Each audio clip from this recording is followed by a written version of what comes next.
Hello my dear friends, कैसे हैं आप सब। Welcome to my channel.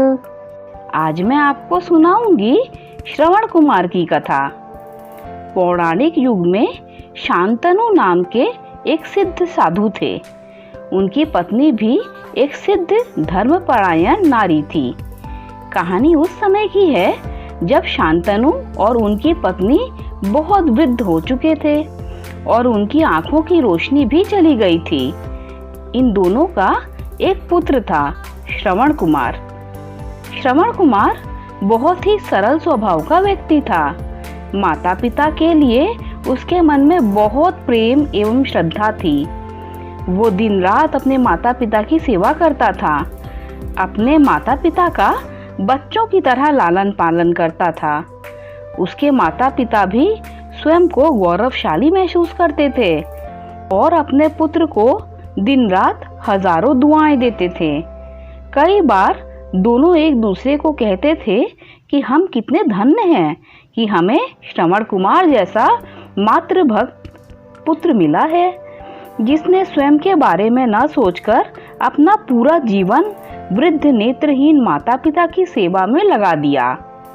इसकी जगह कोई अन्य होता तो विवाह के बाद केवल स्वयं का हित सोचता और बूढ़े नेत्रहीन माता पिता को कहीं छोड़ आता और खुशी से अपना जीवन यापन करता।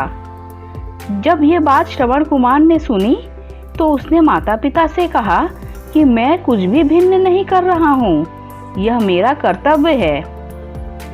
जब मैं छोटा था तब आपने मुझे इससे भी ज्यादा अच्छा जीवन दिया और मुझे यह सौभाग्य प्राप्त हुआ कि मैं आपकी सेवा करूं। आप दोनों जो इच्छा रखते हैं मुझसे कहें, मैं उन्हें अवश्य पूरा करूंगा।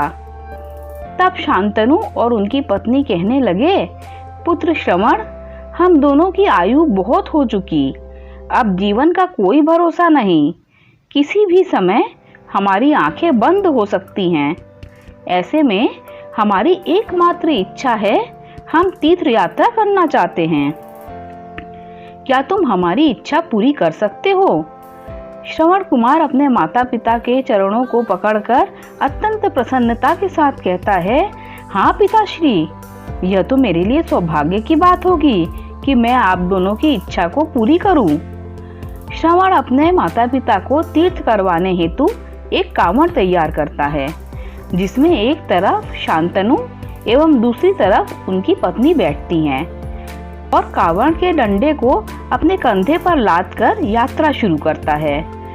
उसके हृदय में माता पिता के प्रति इतना स्नेह है कि उसे उस कांवड़ का लेश मात्र भी भार नहीं लगता।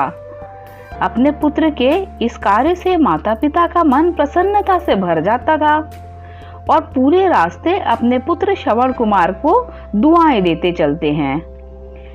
तीर्थ करते समय जब वे तीनों अयोध्या नगरी पहुंचते हैं तब माता पिता श्रवण से कहते हैं कि उन्हें प्यास लगी है।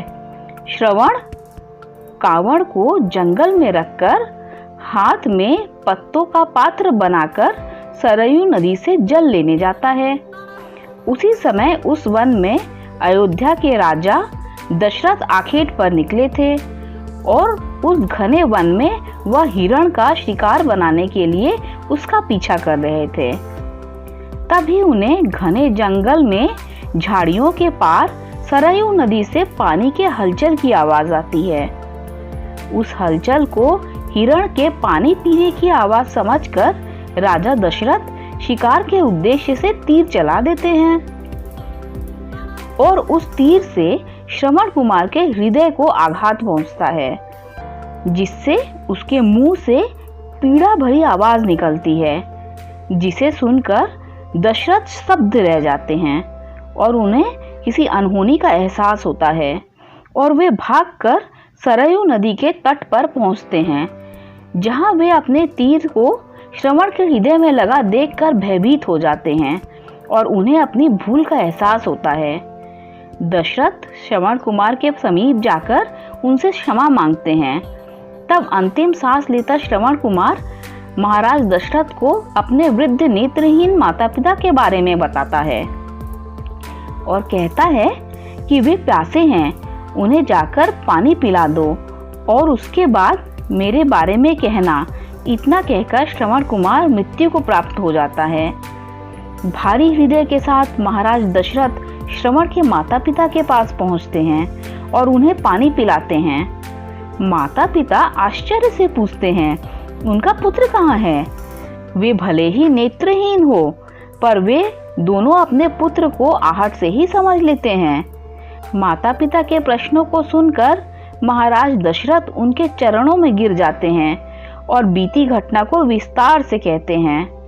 पुत्र की मृत्यु की खबर सुनकर माता पिता रोने लगते हैं और दशरथ से उन्हें अपने पुत्र के पास ले जाने को कहते हैं। महाराज दशरथ कांवड़ उठाकर दोनों माता पिता को श्रवण के शरीर के पास ले जाते हैं। माता पिता बहुत जोर जोर से विलाप करने लगते हैं। उनके विलाप को देखकर महाराज दशरथ को अत्यंत ग्लानि का आभास होता है और वे अपनी करने की क्षमा याचना करते हैं।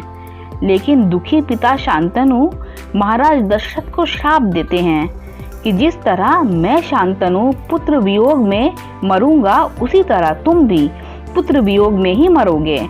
इतना कहकर दोनों माता पिता अपने शरीर को त्याग कर मृत्यु को प्राप्त हो जाते हैं। महाराज दशरथ श्राप मिलने से अत्यंत व्याकुल हो जाते हैं और कई वर्षों बाद जब उनके पुत्र राम का राज्य अभिषेक होता है, तब माता कैकेयी के वचन के कारण राम, सीता और लक्ष्मण को 14 वर्षों का वनवास स्वीकार करना पड़ता है। और इस तरह महाराज दशरथ की मृत्यु भी पुत्र वियोग में होती है। अपने अंतिम दिनों में उन्हें शांतनु के कहे हुए शब्द याद आते हैं और वे राम के वियोग में अपना शरीर त्याग देते हैं। इस कहानी से हमें यह शिक्षा मिलती है कि बिना लक्ष्य को देखे उसे भेदना कई बार गलती का पात्र बना देता है और आप न चाहते हुए भी दूसरे के दुख का कारण बन जाते हैं। यह थी श्रवण कुमार की कहानी। अपने माता पिता की भक्ति के कारण ही श्रवण कुमार पुराणों में जीवित हैं। श्रवण कुमार सदैव अपनी मातृभक्ति के लिए जाने जाते हैं। उन्हीं की कहानी सुनाकर माता पिता अपने बच्चों को संस्कारित करते हैं। यदि आपको भी ये कहानी अच्छी लगी हो तो लाइक कर दीजिए, मेरे चैनल को सब्सक्राइब कर दीजिए। Thanks for listening.